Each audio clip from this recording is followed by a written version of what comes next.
کبھی آپ کو اپنی غلطی کا احساس ہوا ہے؟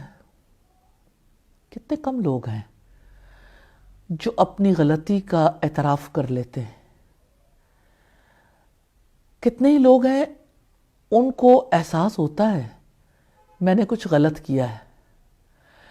جب کچھ غلط ہو جاتا ہے، جب کوئی خطا ہو جاتی ہے، انسان اسے اپنے اندر دبا لیتا ہے. کسی وقت پہ وہی غلطی ابھر آتی ہے، انسان کو بتاتی ہے میں ہوں. انسان کو جب وہ احساس دلاتی ہے تو وہ پریشان ہوتا ہے، گلٹ میں جاتا ہے، گلٹی کانشیس ہو جاتا ہے.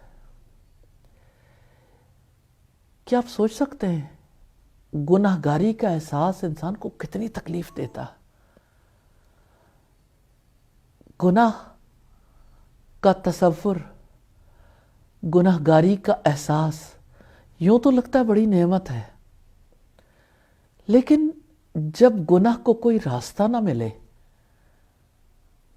تو یہی وہ موڑ ہوتا ہے جب انسان ذہنی پسماندگی کا شکار ہو جاتا ہے. کتنی زیادہ ضرورت ہے انسان کو کوئی ہو جو اسے معاف کر دے، کوئی ہو جو اس کی غلطیوں، اس کے گناہوں کو دھو ڈالے. پھر انسان کو اپنی خطاؤں، اپنے گناہوں سے نکلنے کے لیے کچھ اعمال بھی کرنے ہوتے ہیں. ان میں سے ایک عمل روزہ بھی ہے. اللہ کے رسول صلی اللہ علیہ وسلم نے فرمایا من صام رمضان ایمانا و احتسابا غفر له ما تقدم من ذنبه.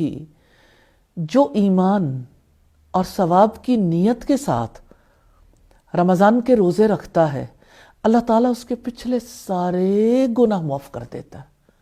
جسٹ امیجن،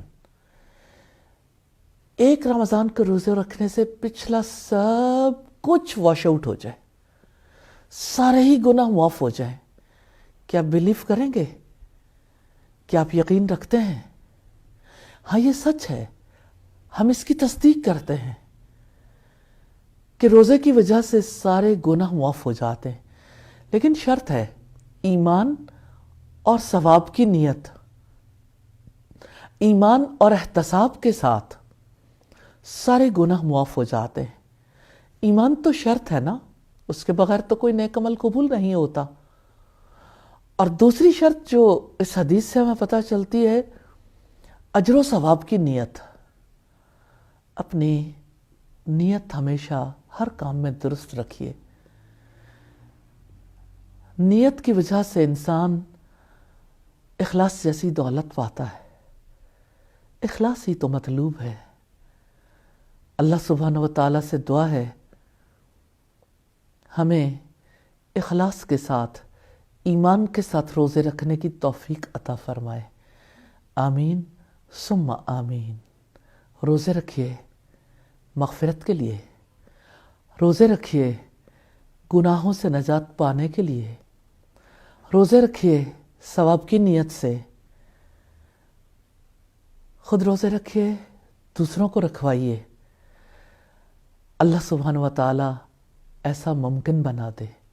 آمین ثم آمین.